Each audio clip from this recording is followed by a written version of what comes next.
জামাই বউ চানাচুরের দোকান, একটি ভ্যানে এমন দোকান দেওয়ার মতোই যেন সহজ হয়ে গেছে রাজনৈতিক দল গঠন। কথাটিতে হাসির উদ্রেক হলেও এর বাস্তব উদাহরণ বাংলাদেশ ডেমোক্রেটিক পার্টি। এই দলের সভাপতি জাহাঙ্গীর হাওলাদার, সাধারণ সম্পাদক শ্রী মাহমুদা সুলতানা। নির্বাচন কমিশনে নিবন্ধনের আবেদন করেছে দলটি। কেন্দ্রীয় কার্যালয় ঠিকানায় গিয়ে দেখা গেল মগবাজার পেয়ারাবাগের সরু গলির মধ্যে জীর্ণ শীর্ণ একটা ঘর। এই বাসায় ভাড়া থাকেন জাহাঙ্গীর দম্পতি। কোনো সাইনবোর্ড নেই, একটি পোস্টার আছে। এলাকাবাসী জানে না রাজনৈতিক দলের অফিসের কথা। এই যে ওরা একটা রাজনৈতিক দল, ওনারা রাজনৈতিক দল গঠন করছে, এই বিষয়ে আপনারা জানেন? না, এটা আমরা কখনো শুনি নাই।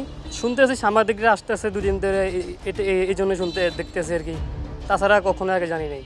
অনেকক্ষণ অপেক্ষার পর মাহমুদা সুলতানার দেখা মিলল। জানালেন এক রুমে ভাড়া থাকেন 3 সন্তান ও স্বামীকে নিয়ে। এটাই তাদের কেন্দ্রীয় কার্যালয়।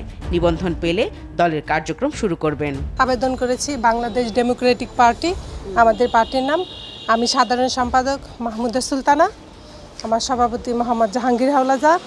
আপনার হাজবেন্ড? হ্যাঁ, আমার হাজবেন্ড। আচ্ছা, আপনাদের কি কোনো দলীয় কার্যালয় আছে? আপনাদের এই ঠিকানাটাই ব্যবহার করা হয়েছে, এজন্য আমরা এসেছি। এটাই আমরা ব্যবহার করছি আপাতত, মানে ঠিকানা হিসেবে। নিবন্ধনের জন্য একটা ঠিকানা আমাদের সাথে যোগাযোগ করতে হবে, সেই হিসেবে এটা আমাদের ঠিকানা দেখাইছে। জেলা উপজেলায় আপনাদের শাখা, আপনাদের রাজনৈতিক দলের কার্যালয় আছে? আপাতত আমরা এখান থেকে কার্যক্রম চালাচ্ছি। ভবিষ্যতে আমাদের সব জায়গাতেই কার্যকরী অফিস নেওয়া হবে, মানে ভবিষ্যতে আমরা যখন নিবন্ধন পাবো সেই অপেক্ষায় আছে। আল্লাহ যদি আমাদের রহমত করে, ইসি আমাদেরকে নিবন্ধন দেয়, আমরা সেভাবে এগোব। আচ্ছা, রাজনৈতিক দল নিবন্ধনের জন্য যেই শর্তগুলো লাগে, আপনারা কি সব শর্ত পূরণ করেছেন? অনেকগুলো লাগে আপনাদের তো, উনি যথাসাধ্য চেষ্টা করে যতটুকু দিয়ে ফিল আপ করা প্রয়োজন উনি ওইভাবেই ফিল আপ করে জমা দিয়েছেন। সেই ব্যাপারে উনি সব থেকে ভালো বলতে পারেন। কিন্তু আপনাদের এটা তো মনে করেন বাসা বাড়ি।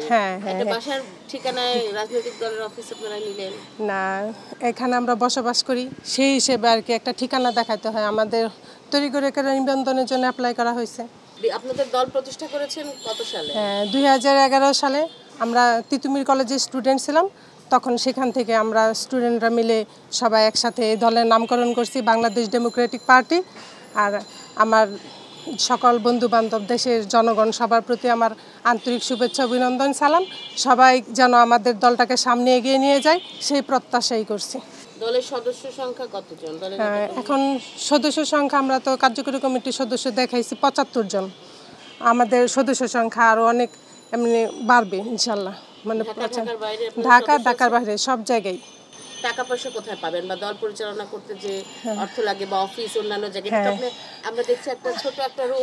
আমাদের এটা আমাদের ছোট একটা রুম, অবশ্যই ঠিক আছে। এটার মধ্যে আমরা আপাতত নিজেরাই আর কি, আমরা হাজব্যান্ড ওয়াইফ দুজনেই আর কি নিবন্ধনের জন্য অ্যাপ্লাই করছি। পরবর্তী সব কিছু আর কি সভাপতি সাহেব আপনাদেরকে বলবে।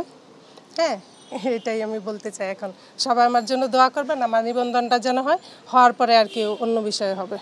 আপনারা যে মিটিং করেছেন, আপনারা প্রতি মাসে বা 3 মাস পর মিটিং, আমরা আসলে আমাদের 2011 সালে কার্যক্রম আমরা জাস্ট মোবাইলে বন্ধুদের সাথে আলাপ আলোচনা করি, এইভাবে বলি যে একটু বলো আমাদের দল সম্পর্কে। আমরা আগে লিফলেট বিতরণ করেছি, এই সবের মধ্যেই আমরা আছি।